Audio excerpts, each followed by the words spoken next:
Hello students, welcome to Shweta Yadav Tutorials. Please like and subscribe my channel and hit bell icon for more updates.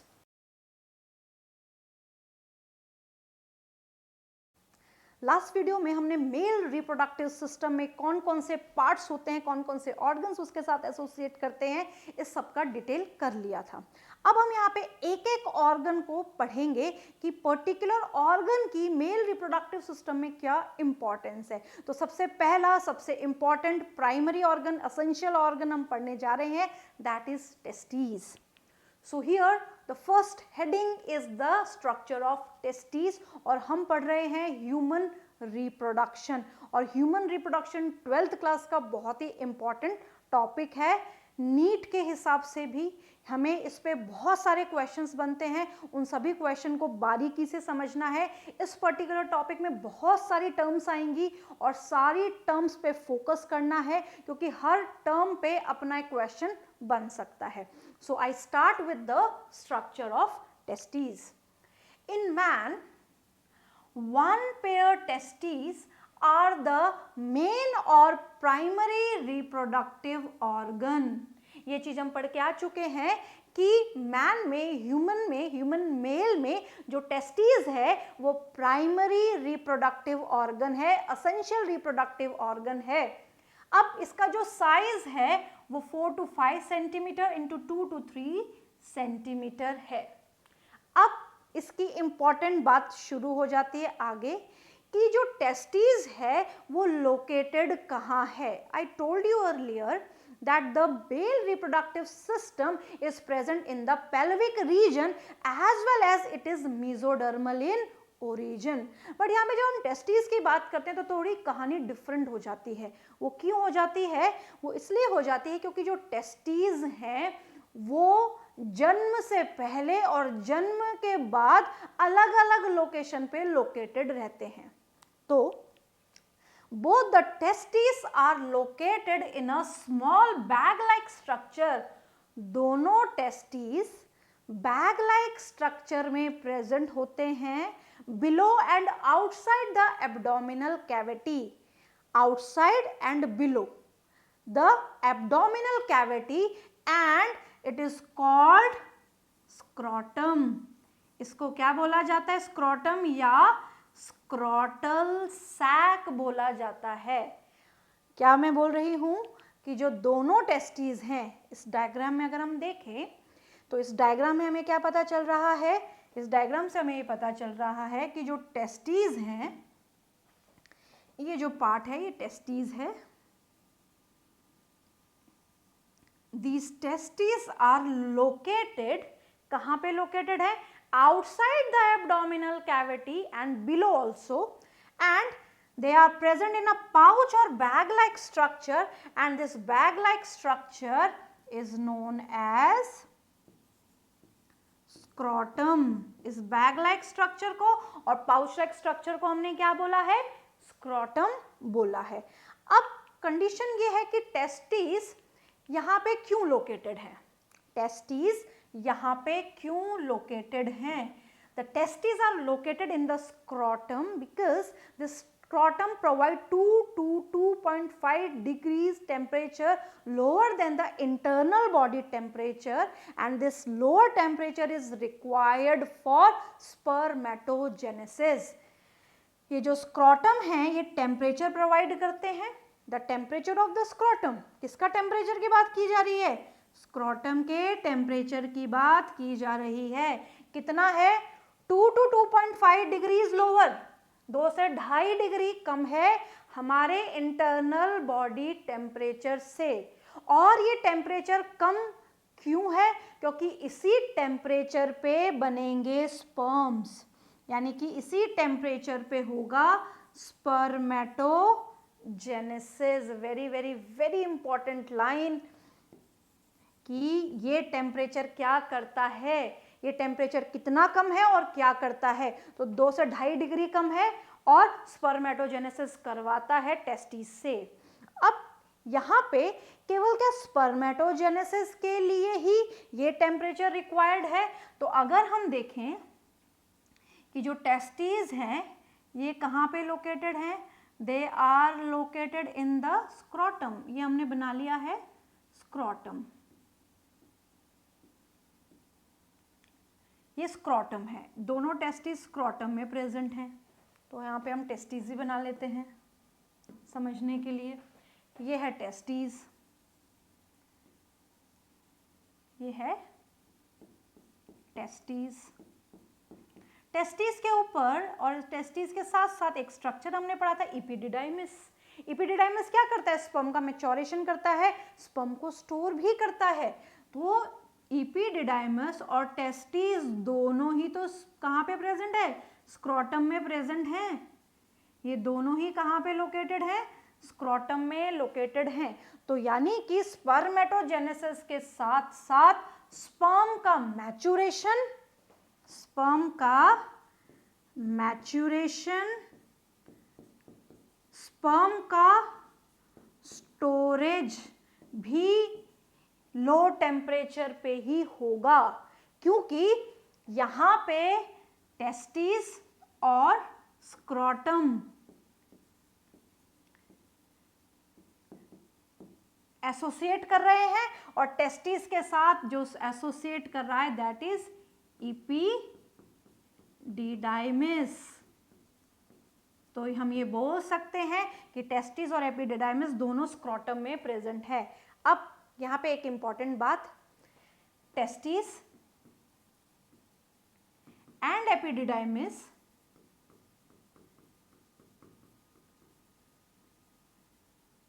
को हम साथ में क्या बोलेंगे? इन दोनों को साथ में हम बोलते हैं testicles. They are collectively known as testicles. तो जब टेस्टिकल है तो वहां पे 3 काम होंगे और तीनों कामों को होने के लिए कम टेम्परेचर की आवश्यकता है। और 3 काम क्या है? स्पर्म का बनना, स्पर्म का मैच्योर होना, स्पर्म का स्टोर होना। तो इस पेज पे हमने 2 बातें इंपॉर्टेंट पढ़ी और वो 2 बातें क्या हैं? कि testes are located in a bag like pouch like structure. What is the name of this bag or pouch? The name of this bag or pouch is scrotum or scrotal sac. Why this sac is important? This sac is important because this provides temperature which is 2 to 2.5 degrees lower than the normal body temperature, and this temperature is required for spermatogenesis, maturation of sperm, storage of sperm. तो यहाँ पे बहुत important ये बात हमें ध्यान रखनी है। अब ये जो टेस्टिस हैं इसमें स्क्रोटम का पार्ट और भी इम्पॉर्टेंट हो जाता है, क्योंकि इसकी जो कनेक्टिविटी है वो एब्डोमिनल रीजन से भी है। क्यों है?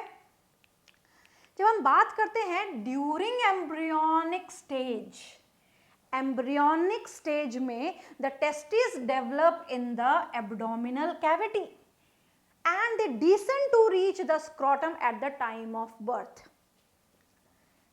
एक छोटा सा डायग्राम हम फिर से बना लेते हैं। ये है एब्डोमिनल कैविटी।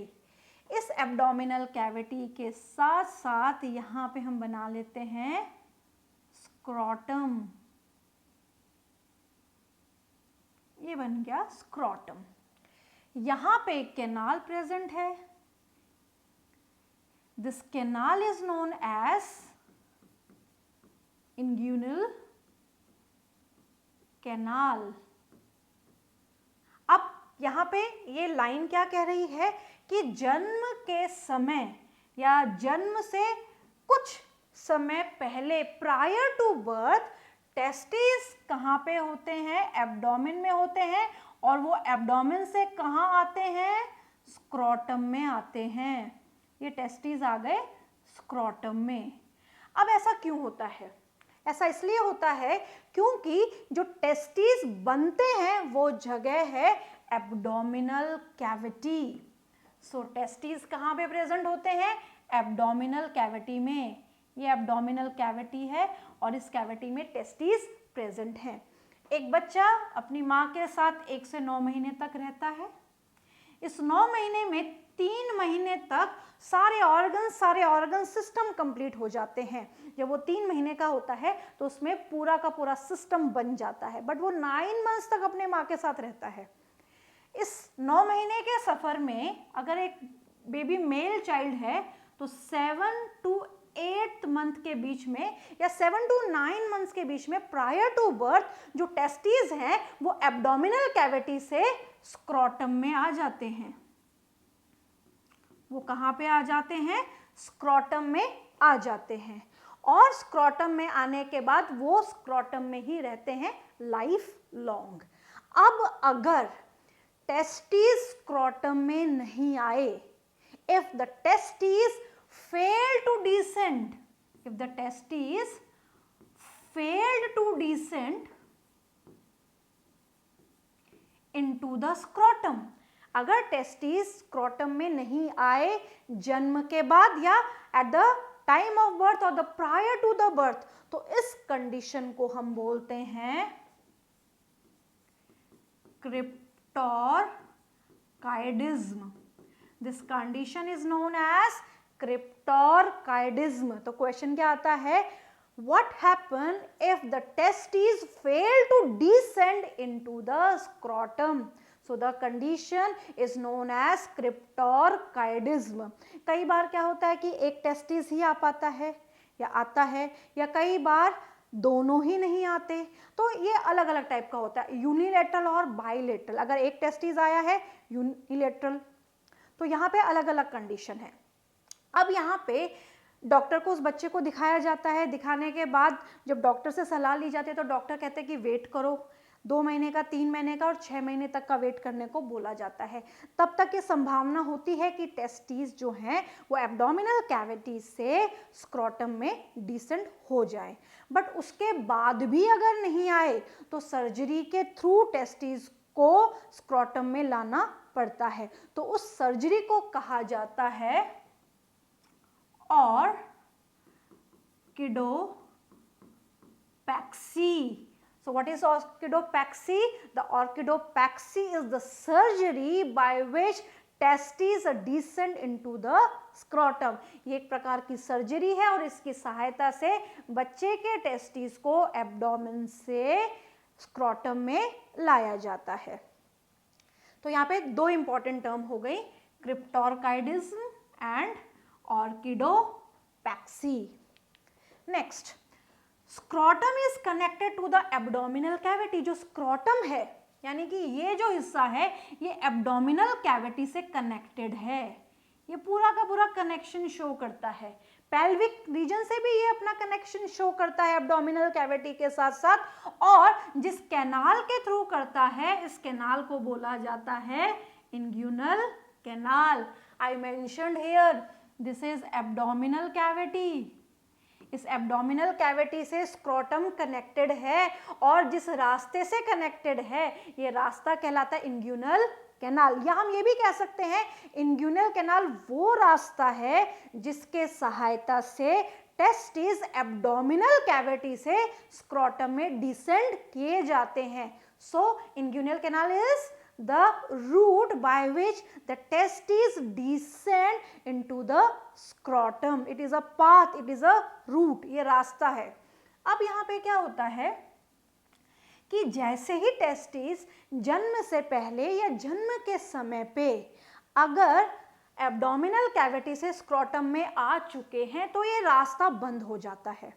ये रास्ता बंद करने के लिए यहाँ पे कनेक्टिव टिश्यू आ जाते हैं।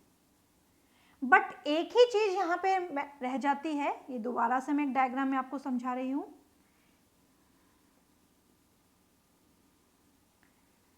ये हम बात करें इंग्यूनल कैनाल की। इंग्यूनल कैनाल की सहायता से ही टेस्टिस कहाँ पे आते हैं? एब्डोमिनल कैविटी से दे डिसेंड इनटू द स्क्रोटम। ये टेस्टिस आ चुके हैं इंग्यूनल कैनाल से स्क्रोटम में। टेस्टिस के आने के बाद ये जो इंग्यूनल कैनाल है ये कनेक्टिव टिश्यू के लेयर से कवर्ड हो जाती है। कई बार इट फेल टू कवर, कई बार ये कंडीशन ऐसी होती है कि नहीं कवर हो पाती, बट जब ये कवर हो रही होती है तो एक जगह बच जाती है, और वो जो जगह होती है वो होती है स्पर्मेटिक कॉर्ड। ब्लू कलर से मैं स्पर्मेटिक कॉर्ड बना रही हूँ। ये केवल स्पर्मेटिक कॉर्ड ऐसी होती है जो कॉर्ड इंग्यूनल कैनाल के रास्ते से आती है और टेस्टिस से जुड़ी रहती है। So this is spermatic cord. तो अगर आपसे कोई क्वेश्चन पूछ ले कि स्पर्मेटिक कॉर्ड क्या है, तो स्पर्मेटिक कॉर्ड वो कॉर्ड है, वो रस्सी जैसा स्ट्रक्चर है जिसकी सहायता से टेस्टिस जो हैं वो एब्डोमिनल कैविटी से और कहाँ तक रेज हो जाते हैं, स्क्रोटम तक रेज कर दिए जाते हैं या हैंग होते हैं। हैंग का मतलब है कि इसके सहायता से ही ये स्क्रोटम तक पहुंच पाते हैं और इस कॉर्ड को बोला जाता है spermatic cord. So what is spermatic cord? Spermatic cord is the cord by which testis is hanging in the scrotum. क्या करती है ये टेस्टिस को न्यूट्रिशन प्रोवाइड करती है, क्योंकि यहाँ पे ब्लड सप्लाई है, आर्टरीज प्रेजेंट है, वेन प्रेजेंट है, लिम्फेटिक टिश्यूज प्रेजेंट है और यहीं से ही रास्ता जो है वो निकलता है स्पर्म डक्ट के लिए भी। तो केवल स्पर्मेटिक कॉर्ड को छोड़ के बाकी जो सारा रास्ता है इंग्यूनल कैनाल का, वो सारा रास्ता बंद हो जाता है। अब कुछ ऐसी कंडीशन भी होती है कि ये जो रास्ता है ये बंद नहीं हो पाया, ये खुला रह गया। तो खुला रहने की वजह से क्या होता है, जो इंटेस्टीन है, ये इंटेस्टीन कहाँ पे इन्वेजिनेट कर जाती है? इंटेस्टीन इन्वेजिनेट कर जाती है इंग्यूनल कैनाल से और अंदर की तरफ ये इन्वेजिनेट कर गई और इस कंडीशन को बोला जाता है इंग्यूनल hernia. This condition is known as inguinal hernia. What is inguinal hernia? It is the condition in which the inguinal canal failed to fill the gap or the intestine invaginate into the inguinal canal. intestine का कहाँ पे invagination हो गया? inguinal canal में invagination हो गया है। तो जब एक ऑर्गन किसी दूसरे ऑर्गन की जगह को लेने लगता है तो उस कंडीशन को हम क्या बोलते हैं? हर्निया। उस कंडीशन को हम क्या बोलेंगे? हर्निया। इंटेस्टाइन किसकी जगह लेने को आ गई है? टेस्टिस की जगह लेने को आई है, तो इस कंडीशन को हर्निया बोला जाता है। और रास्ता क्या चूज किया उसने? इंग्यूनल कैनाल, तो इसलिए इस कंडीशन को बोला जाता है इंग्यूनल हर्निया। तो यहाँ पे बहुत सारी इंपॉर्टेंट बात हमने पढ़ी। पहली बात हमने पढ़ी कि the testes are developed, produced in the abdominal cavity. They descend into the scrotum through the inguinal canal. And किसकी सहायता से हैंग होते हैं testis? They hang with the help of spermatic cord. दूसरी इंपॉर्टेंट बात, अगर टेस्टिस फेल हो जाते हैं, नहीं आ पाते, कहाँ पे? स्क्रोटम में, तो कंडीशन क्या होती है? क्रिप्टोरकाइडिज्म। डॉक्टर को दिखाया जाता है तो वेट किया जाता है, फिर भी नहीं आते तो ऑपरेट किया जाता है, उस कंडीशन को बोलते हैं ऑर्किडोपेक्सी। नेक्स्ट, चौथी इंपॉर्टेंट हमने बात की इंग्यूनल हर्निया। स्पर्मेटिक कॉर्ड जब टेस्टिस को स्क्रोटम में लेके आ जाती है तो इंग्यूनल कैनाल का रास्ता बंद हो जाता है, केवल स्पर्मेटिक कॉर्ड के लिए ही रास्ता खुला रहता है। अगर ये रास्ता बंद नहीं होता तो इंटेस्टाइन इन्वेजिनेट कर जाती है और इस कंडीशन को बोलते हैं इंग्यूनल हर्निया। तो ये चार इंपॉर्टेंट बातें हमने यहाँ पे पढ़ी। इसको एक बार डायग्राम के हिसाब से भी देखें तो यहाँ पे हमने क्या देखा कि स्पर्मेटिक कॉर्ड है, ये स्पर्मेटिक कॉर्ड है, ये स्पर्मेटिक कॉर्ड की सहायता से जो टेस्टिस हैं दे हैंगिंग इनटू द स्क्रोटम, ये हैंग हो रही है स्क्रोटम में। यहाँ पे और क्या क्या प्रेजेंट है? आर्टरी प्रेजेंट है स्पर्मेटिक कॉर्ड में, नर्व प्रेजेंट है, लिम्फेटिक वेसल प्रेजेंट है और वेन भी प्रेजेंट है। तो आर्टरी, वेन, नर्व और लिम्फेटिक टिश्यू प्रेजेंट है। इसके साथ साथ यहाँ पे प्रेजेंट है स्पर्म डक्ट भी, वास डिफरेंस भी प्रेजेंट है। ये तो बात हो गई किस तरीके से टेस्टिस हैंग हो रहे हैं स्क्रोटम में। अब यहाँ पे टेस्टिस को हैंग करने के लिए भी और टेस्टिस का जो टेम्परेचर है स्क्रोटम के साथ रेगुलेट करने के लिए भी कुछ मसल्स प्रेजेंट होती हैं और यहाँ पे दो प्रकार की मसल है। पहली मसल है डार्टोस मसल और दूसरी मसल है क्रीमास्टर मसल्स। ये दोनों मसल्स सेंसिटिव टू टेम्परेचर है। अगर टेम्परेचर में बदलाव आ जाता है तो ये उसको डिटेक्ट कर लेती हैं। स्क्रोटम के जस्ट बाहर, स्क्रोटम की स्किन के जस्ट बाहर जो मसल प्रेजेंट हैं, इन मसल्स को बोला जाता है डार्टोस मसल। तो तो ये जो मसल मैं बना रही हूँ, these muscles are known as Dartos muscle, और स्पर्मेटिक कॉर्ड के साथ साथ आके और स्क्रोटम की डार्टोस मसल के बाहर पूरी मसल जो कवर कर लेती हैं, ये पूरा इन्होंने कवर कर लिया है।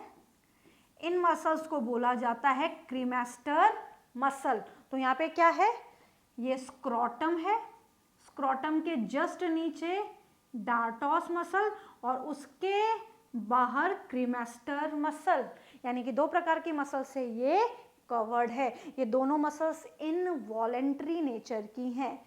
अब यहाँ पे क्या होता है, अगर एक्सटर्नल टेम्परेचर बहुत ज़्यादा गर्म है या बहुत ज़्यादा ठंडा है तो ये उसको सेंस कर लेंगी। मान लीजिए बाहर का टेम्परेचर बहुत ज़्यादा ठंडा है तो ये दोनों मसल्स कॉन्ट्रैक्ट करेंगी। डार्टोस मसल जब कॉन्ट्रैक्ट करेगी तो डार्टोस मसल स्क्रोटम के जस्ट बाहर है। इसको थोड़ा सा डायग्राम से समझ लें। मान लीजिए ये है स्क्रोटम, स्क्रोटम के जस्ट बाहर जो मसल है, इस मसल को हम बोल रहे हैं just underneath, that is dartos muscle, और उसके नीचे जो मसल है दैट इज क्रीमेस्टर मसल। और ये जो क्रीमेस्टर मसल है ये स्पर्मेटिक कॉर्ड के साथ साथ ऊपर से आ रही है। सो यहाँ पे I label this is cremaster muscle, this is Dartos muscle and this is the skin of scrotum. अब क्या होगा कि बाहर का जो टेम्परेचर है, बाहर का टेम्परेचर कैसा है, बाहर का टेम्परेचर है ठंडा। ठंडा टेम्परेचर होने के वजह से ये डार्टोस मसल कॉन्ट्रैक्ट होगी। तो जैसे ही डार्टोस मसल कॉन्ट्रैक्ट होंगी तो इनके कॉन्ट्रैक्शन से क्या होगा, जो स्क्रोटम की स्किन है उसमें रिंकल्स आ जाएंगे। ये स्क्रोटम की स्किन में क्या आ गए, रिंकल्स आ गए। और जैसे स्क्रोटम की स्किन में रिंकल्स आएंगे तो ये हीट लॉस नहीं होने देगा। दूसरा, क्रीमेस्टर क्या करेगी, क्रीमेस्टर मसल्स जो है वो स्पर्मेटिक कॉर्ड के साथ एसोसिएटेड है, ये स्पर्मेटिक कॉर्ड के साथ भी एसोसिएट कर रही हैं। तो टेम्परेचर लो होने की वजह से ये टेस्टिस को ऊपर खींचेंगी और बॉडी वॉल के नजदीक ले आएंगी, जिससे बॉडी वॉल से टेस्टिस हीट ले सके या स्क्रोटम रीजन हीट ले सके और टेम्परेचर मेंटेन कर सके। वहीं अगर बाहर का जो टेम्परेचर है वो बहुत ज़्यादा होगा, बहुत ज़्यादा गर्मी होगी, तो दोनों मसल्स रिलैक्स होंगी। ये दोनों मसल्स जो रिलैक्स होंगी तो ये क्या करेगी, ये जो डार्टोस मसल है ये रिलैक्स हो जाएगी। तो यहाँ पे जो स्क्रोटम की स्किन पे जो रिंकल्स हैं वो भी खुल जाएंगे, वो फैल जाएंगे। और जो क्रीमेस्टर मसल्स हैं, ये क्रीमेस्टर मसल्स ने क्या किया था, बहुत ज़्यादा सर्दी में टेस्टिस या स्क्रोटम को ऊपर खींचा था, तो ये इनको छोड़ देंगी।